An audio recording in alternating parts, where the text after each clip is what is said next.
So on Friday, it was supposed to get down to 37 degrees at night, which made me a little nervous that I went in my garage and grabbed all of my frost cloth covers.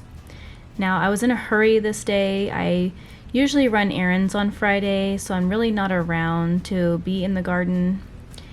But as soon as I got home that day, and before the kids got off the bus, I ran out to the garden to start covering as much as I could, mostly all of my fall crops. Now, it's still pretty early in the year to get our first frost. I believe we still have like 2 weeks until our first average frost hits. So I wasn't really too worried at this time that we were going to get a hard frost, but just in case, I wanted to get all of the frost cloths out and replace all the summer netting that I had on some of these rows. A lot of these rows are 20 foot long, so I will buy a few more feet of row cover. That way it'll cover the entire row that I have. So in the beginning of spring this year, I had some old goat sheep fencing that my father-in-law gave us, and we just had so much of it that we really didn't know what to do with the rest of it. But I had this idea of cutting it down and making hoops out of it. And we cut it down, and that's what I put my frost cloth on the beginning of spring for all my fall plants. And then we have this old brick path that we took out when we first moved here. So some of those bricks are left over, and I actually used them to kind of secure down the frost cloth so when it gets windy that my frost cloth won't blow away. And actually it works fairly well. I mean, unless it's a really, really windy day, I'll probably have to fix it. But for the most part, it actually secures my frost cloth to the ground. And then I take some clothespins and secure on the corners and on the top of my frost cloth. And that's how I keep my frost cloth from blowing off in the wind. And it's worked well for me all year, so that's what I'm going to continue to do. So I ran out of frost cloth, and I had this shade cloth, and I just had to think really fast on what I should do. And this is just a little patch of lettuce that I'm growing, and I just covered it really fast with my shade cloth, secured it with some clothespins, just to get through the next 2 nights of this cold snap that we're getting.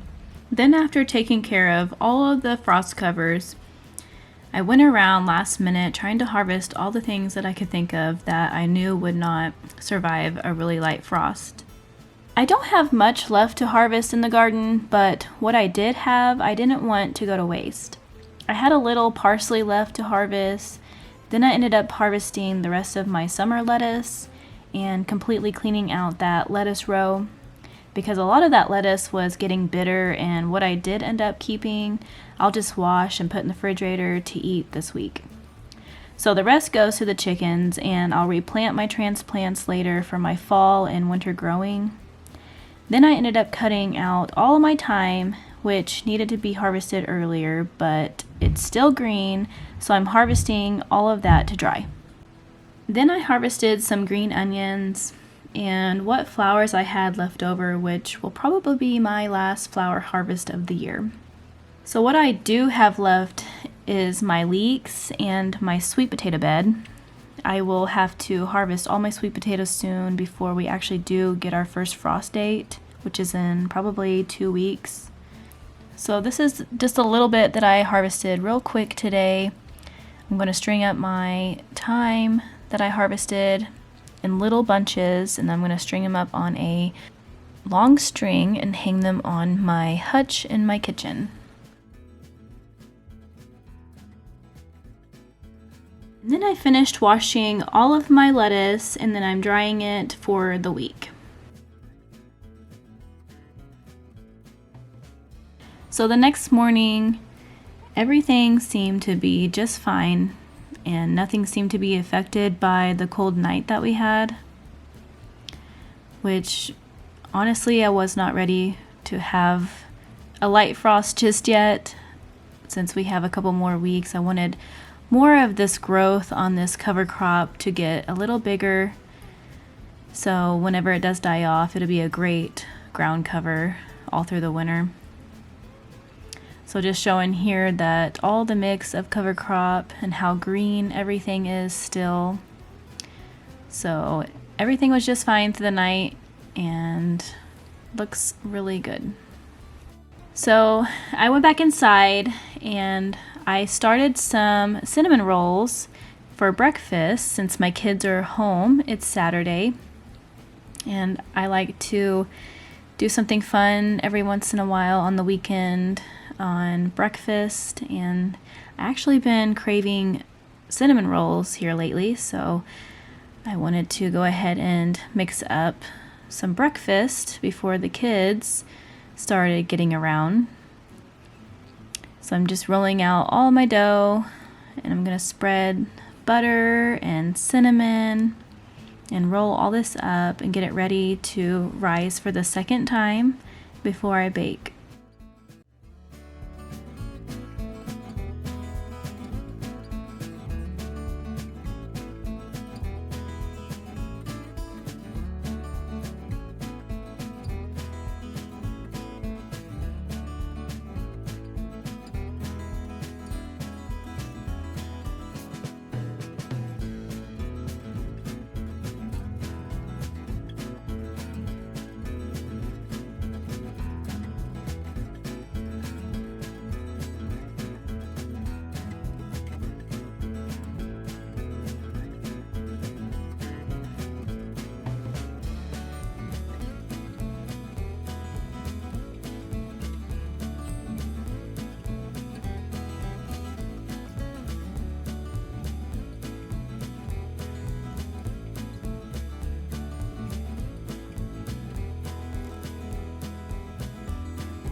So one of our previous videos, we harvested our very first fall cabbage just because it was splitting really bad because of the heat that we were having that week. And I just stored it into our fridge, and later I was going to just make something out of it.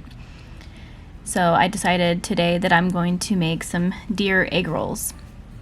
Now you can use any type of meat for these egg rolls. We just like to use deer because we go hunting every year and we have a lot of ground deer that we like to process ourselves.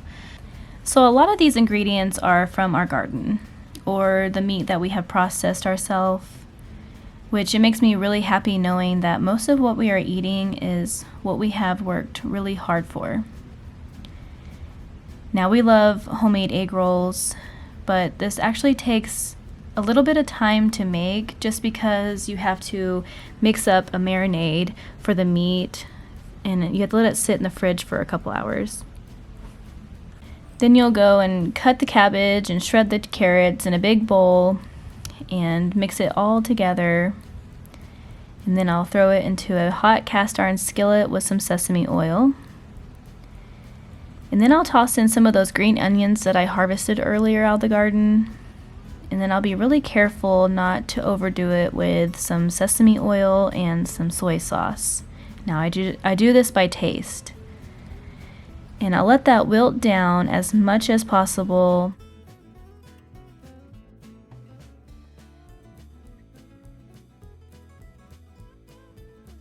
And then I will cook up the marinade meat in the same cast iron skillet, then mix it all together.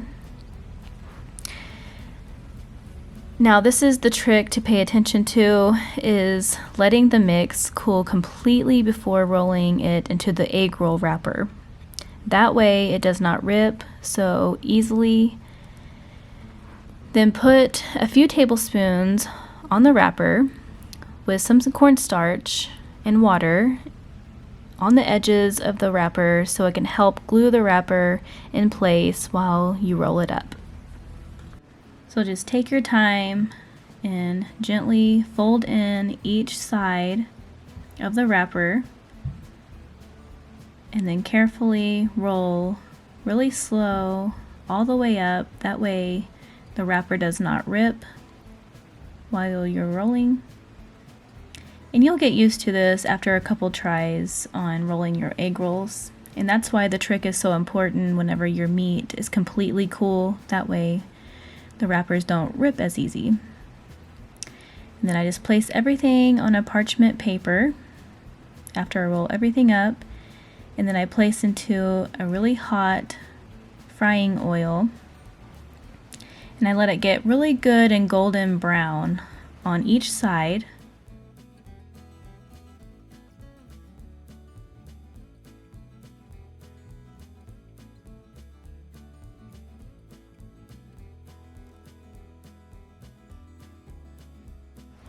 And then I lay them on a paper towel to drain off all the oil. And they are absolutely beautiful golden color, and they are ready to eat.